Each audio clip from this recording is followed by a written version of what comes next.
Um, because everybody's at home, do you have any suggestions of books or podcasts that we can listen or read that talk about metacognition if you want to know more about it?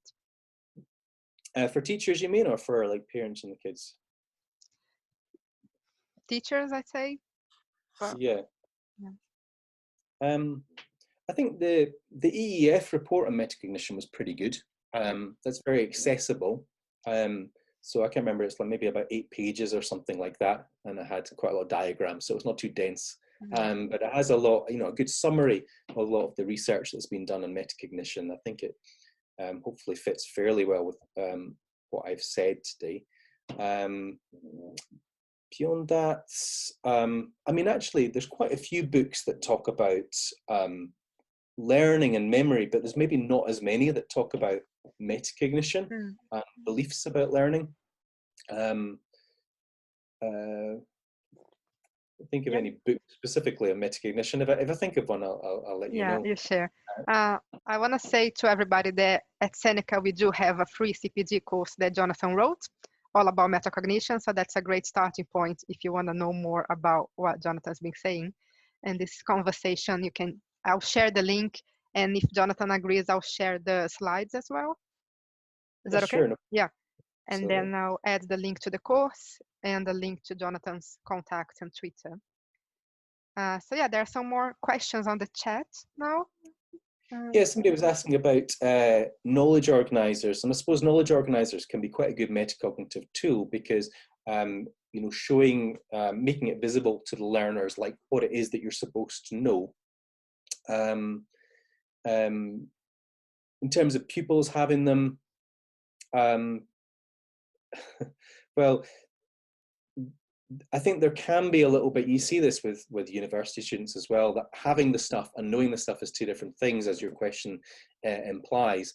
And that, if you have a lot of notes, I certainly always used to find, I'm working in a university now, but for most of my career I worked in a secondary school, and the kids wanted the notes, they wanted the slides, they wanted to take photos of the slides, they would kind of flip through PowerPoints, but that's a different thing from actually having it in your memory. And I think, and there could potentially be an over-reliance on that from some pupils. And perhaps you want to encourage them that, yeah, it's good to have that as reference, but what you want to fundamentally do is be getting them to do things like, and recognize the value of doing things like sort of brain dump activities where they have to write it down from memory and then use that and check back to the notes or the knowledge organizers. So use it in that kind of feedback purpose rather than maybe to sort of read through it or highlight it necessarily. What else? Is interleaving a useful model for memory recall? And it could be overwhelming for students. Yeah, I mean, interleaving could be used in various different ways. I mean, one thing you might want to do is interleave examples to kind of compare and contrast. So if you're explaining a new scientific concept, let's say you want to explain how oxbow lakes are created, and then you might want to show other kinds of lakes, so you have a kind of compare and contrast. So that's a form of interleaving. You might also want to interleave practice questions. So like somebody was asking about the sort of weekly retrieval practice. So it might be a good idea to feed in questions from other topics. So like my daughter's doing maths at the moment. So she's got like an entire block on trigonometry, just questions about trigonometry. And then there's an entire block on polynomials, and it's just questions about polynomials. So actually mixing together some of these questions, firstly, that spaces out the practice, and it also helps them to kind of compare and contrast. But you're right, then I've certainly found this as well in the classroom. Kids can sometimes find that overwhelming because they find it very difficult. It's like, well, I haven't looked at that for 3 weeks, and now you're asking me a question about that, and it can be threatening. So I think you need to judge the difficulty. Difficulty can be a good thing, but it can become too much. And the same goes for retrieval. Like, yes, it's good to retrieve things actively from memory, but it's not good if they fail and get discouraged. So if they're finding the retrieval from memory quite hard, then you might want to prompt them, give them the first letter, give them a hint. It's better that they're successful, even if you need to kind of lead them to the answer, rather than for them to think, because another sort of metacognitive belief is, I'm rubbish, I'm stupid, I don't know it, I'm going to fail. So you don't want them to have these kind of negative views of their own learning. I think kind of on that topic, so it's a little bit of a tangent, but you want to encourage the emphasis on memory, partly because it goes away from that. It's not about ability. It's not about, well, you're either good at this or you're bad at it, but it's about practice. It's about, well, if you do this in the right way for the right amount of time and with the right kind of schedule, you will know it. And anyone can do this. It's not something that is only the A-grade students are going to do well. And there's certainly plenty of evidence that people can boost their grades by using some of these techniques like interleaving and retrieval practice, like classroom-based evidence. So somebody's mentioned EEF, Brett. One of the best forms of improving learning for least investment. Are there any easy wins in classroom practice that you can suggest? I mean, in a way, it is quite an easy win, I think, to start talking to learners about how memory works. I remember speaking to because I used to teach a lot of sixth form pupils who were studying for exams and just about to go off to university.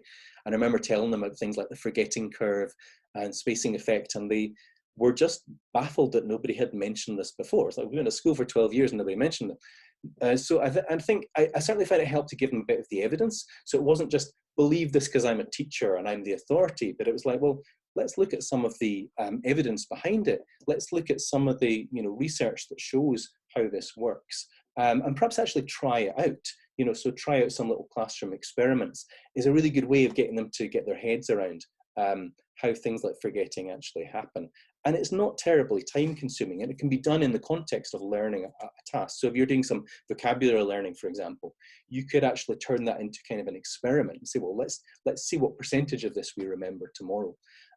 So I think starting to talk about it is, in a way, quite an easy win. And you often find that learners are, quite on board with this, because if you say, well, this is a way you can improve your grades, and all you need to do is maybe change the timing of what you do, or just study in a slightly different way, then I think that benefits everybody, really. So yes, I would say, improving their understanding of memory and talking about it, making sure that they understand why they're doing this, and that they have some ownership of it as well. Is there Seneca learning? Maybe Flavia, you want to answer this. Is there a Seneca learning module in metacognition? Yeah, we don't have one made specifically for students. What do you think about yours? Do you think, Jonathan, do you think that's only for teachers, or could we give that to students as well? Maybe we should think about adapting it and doing a version for pupils. Yeah, that is a good idea. Yeah, we can think about taking the CPD courses and making them along a different version for students, because it is important that they know it as well, not just us. I agree. Another question there. Time for one more? Yeah, time for one more. I think really relevant question there about now we're working from home. Pupils are, how do we check learners' understanding? It's pretty hard to do, from a distance. I think I completely understand the frustration that this can cause, because you may have some engaged pupils who are submitting things to you, in contact with you, and others who are kind of going AWOL, and it's pretty difficult to check on them. I think this idea that for learners to understand the learning process is, even more important in a way when we talk about independent learning. So that's true of homework, it's true of revision. And in this current situation, it's really, really important that they actually know how to do things effectively. They know how to self-test. They've got some idea of schedule. But it could be worth thinking about in terms of things like, I know everyone's going to be slightly different with this, but in terms of things like what you set, what tasks you set. Again, maybe setting a lot of review tasks, setting kind of formative tasks. Maybe rather than setting, here's the task to do, more kind of set a, sorry, my dog is excited about something. Setting something that will be more about helping them to identify gaps in their knowledge, so they can then say, well, I don't need to prioritize this, but I need to prioritize that. But at the same time, like I've pretty much been saying about formative assessment, we need to recognize that because they know it now, doesn't necessarily mean they're going to know it in 6 months' time. So I think, very valuable to build their understanding of forgetting and the importance of a good study schedule.